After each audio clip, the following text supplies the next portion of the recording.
कौन हो तुम लोग? चलो भागो यहाँ से। और किसने इजाजत दी तुम्हें मेरे खेत में आने की? चलो निकलो जल्दी यहाँ से। कालू भैया, आप ऐसे क्यों कह रहे हो? आप तो हमें जानते हो। और तो और गोरी बहन ने तो हमसे कहा था कि आप हमारे खेत में खेती कर लो, फिर हम आधी बटाई कर लेंगे।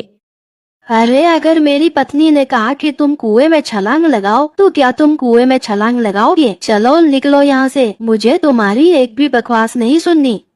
यह सुनकर तो वो दोनों रोती हुई वहाँ से चली जाती है। कालू जी, समय जा रहा है, कोई काम कर लो। अगर ऐसे ही रहा तो हम खाएंगे कहाँ से? कोई मुश्किल काम मुझसे नहीं होता, तुम ही बताओ मैं क्या काम कर लूँ।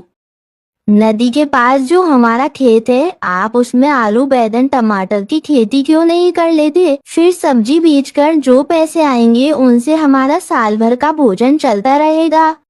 गोरी, इतना मुश्किल काम तो मैं नहीं कर सकता, मुझे सोने में ज्यादा मजा आता है। कालू जी, अगर तुम नहीं करते तो मैं रानू चिड़िया से बात करती हूँ कि वह हमारे खेत में आलू मटर बैगन उगाए और फिर बाद में हम बांट लेंगे।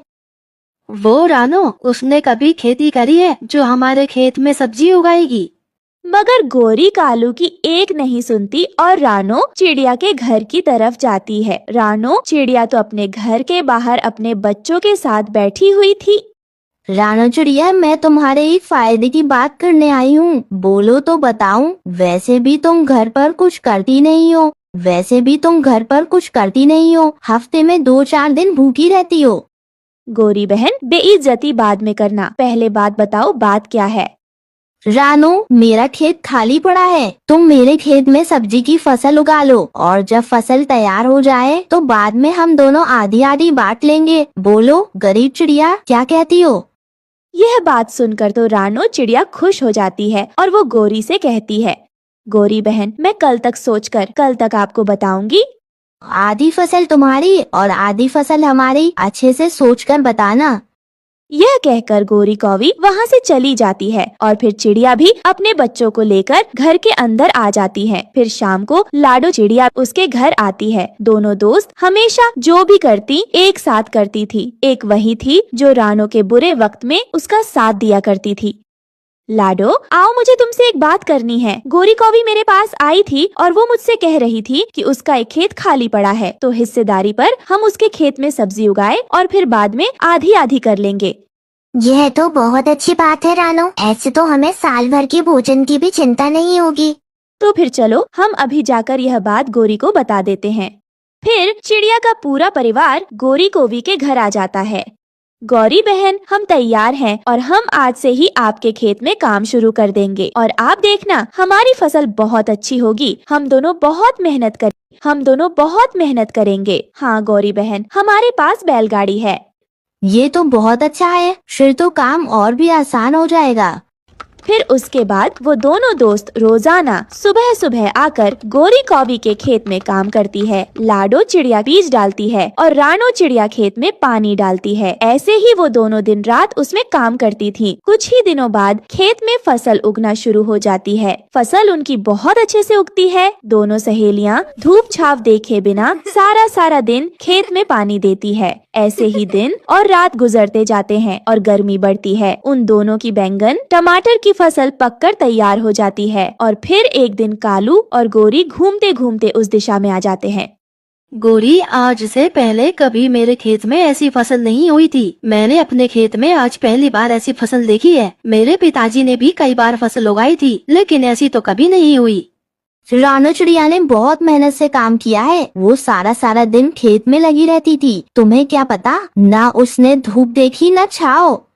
गोरी, अब हमारे खेत में फसल भी हो गई है, क्यों ना अब चिड़िया इस फसल की खुदाई करने आए तो हम उसे भगा दे, नहीं तो उसे आधा हिस्सा देना होगा। कालू जी, मगर ये सब कैसे होगा? मैं ये सब कर लूँगा, तुम ये सब मुझ पर छोड़ दो और तुम बिल्कुल भी चिंता मत करो, मैं सब कर लूँगा। लाडो बहन, जल्दी चलो, आज हमें अपनी फसल की खुदाई करनी है। मैं दरांती उठाकर बैलगाड़ी को लेकर चलती हूँ और तुम पानी का मटका उठा लो। फिर वो सभी अपना सामान रखकर बैलगाड़ी को लेकर खेत पर आ जाती है। वो दोनों दोस्त शाम तक काम करती है और सारी टमाटर और बैंगन तोड़ लेने के बाद वो दोनों उसे इकट्ठा कर लेती हैं कि तभी वहाँ कालू कौवा एक लाठी लेकर आ जाता है। कौन हो तुम और यहाँ मेरे खेत में क्या कर रही हो? ये आप क्या मजाक कर रहे हो कालू भैया, आप हमें जानते तो हो। भागो यहाँ से, मैं तुम्हें नहीं जानता। सुनो, हमने आपकी पत्नी के कहने पर इस खेत में फसल उगाई थी और अब आप हमें भगा रहे हो। मेरी पत्नी कहेगी कि तुम कुएं में छलांग लगाओ तो क्या तुम छलांग लगाओगी? बोलो बोलो, चुप क्यों हो? अरे उसका तो दिमाग खराब है, जो उसने मेरा खेत मुझसे पूछे बिना ही तुम्हारे हवाले कर दिया। लाडो बहन, मैंने यह तो नहीं सोचा था। अब हम क्या करेंगे? हमने तो इस खेत में बहुत मेहनत की थी। रानो, तुम चिंता मत करो, चलो अब यहाँ से। ऊपर वाले के घर देर है, अंधेर नहीं। ये कहकर वो दोनों अपनी बैलगाड़ी कर वहाँ से चली जाती हैं। क्या बोलती हो? अब इस फसल पर सारा अधिकार हमारा है। रानो, हमें कालू और गौरी पर विश्वास नहीं करना चाहिए था। अब हमें क्या मालूम था कि वो ऐसा करेगी। अब हम क्या करेंगे? पूरा साल भोजन ढूंढने में कठिनाइयाँ होंगी, बरसात भी शुरू हो जाएगी। अगले दिन भारी बरसात शुरू हो जाती है। काले बादल खूब बरस रहे होते हैं। अरे कालू बादल, ये रानो और लाडो कैसे उदास बैठी हैं? कल तक तो ये बहुत खुश थी। इन दोनों की फसल भी अच्छी हुई है, फिर क्यों इतना परेशान हैं ये दोनों? चलो चलकर पूछते हैं। अरे रानो, तुम क्यों उदास हो? क्या बात है, हमें भी बताओ। फिर रानो चिड़िया अपनी परेशानी बबलू बादल को बता देती है। ऐसा है, उन दोनों दुष्ट कौओं ने तुम्हारे साथ धोखा किया है। तुम फिक्र मत करो, तुम्हारी फसल तुम्हारे घर में होगी। अब तुम दोनों जाओ और आराम करो। अरे गोरी, ये बरसात तो मानो ऐसे बरस रही है जैसे आज के बाद कभी नहीं बरसेगी। हाँ कालू जी, हमें अपनी फसल जल्दी अपने गोदाम में रखनी होगी। बरसात का पानी जैसे ही फसल पर पड़ता है, वो फसल गायब होने लगती है। कालू जी, ये देखो, हमारी फसल गायब हो रही है। ये क्या हो रहा है? हाँ गोरी, ये कैसे मुमकिन है? ये क्या हो रहा है? ये शायद हमारे बुरे कर्मों का फल है। हमें रानो के साथ ऐसा नहीं करना चाहिए था। फिर कुछ ही देर में सारी फसल गायब होकर रानो के घर में आ जाती है। दोनों सहेलियां अपनी फसल को सामने देखकर बहुत खुश होती हैं। फिर कालू और गोरी भागते हुए रानो के घर के बाहर आते हैं। रानो, हमें माफ कर दो, हमने तुम्हारे साथ गलत किया। हमारी फसल सारी गायब हो गई है। रानो चिड़िया को उन दोनों पर दया आ जाती है और वो उन्हें माफ कर देती है। साथ ही उनके हिस्से की आधी फसल उन्हें दे देती है। इस तरह लाडो और रानो खुशी खुशी रहने लगती हैं। दोस्तों, इस कहानी से हमें ये सीख मिलती है कि हमें कभी अपनों के साथ धोखा नहीं करना चाहिए। अगर हम किसी के साथ कोई वादा करते हैं तो उसे हमें पूरा करना चाहिए और लालच कभी नहीं करना चाहिए। दोस्तों, आपको हमारी आज की कहानी कैसी लगी? हमारी कहानी को लाइक करें, कमेंट करके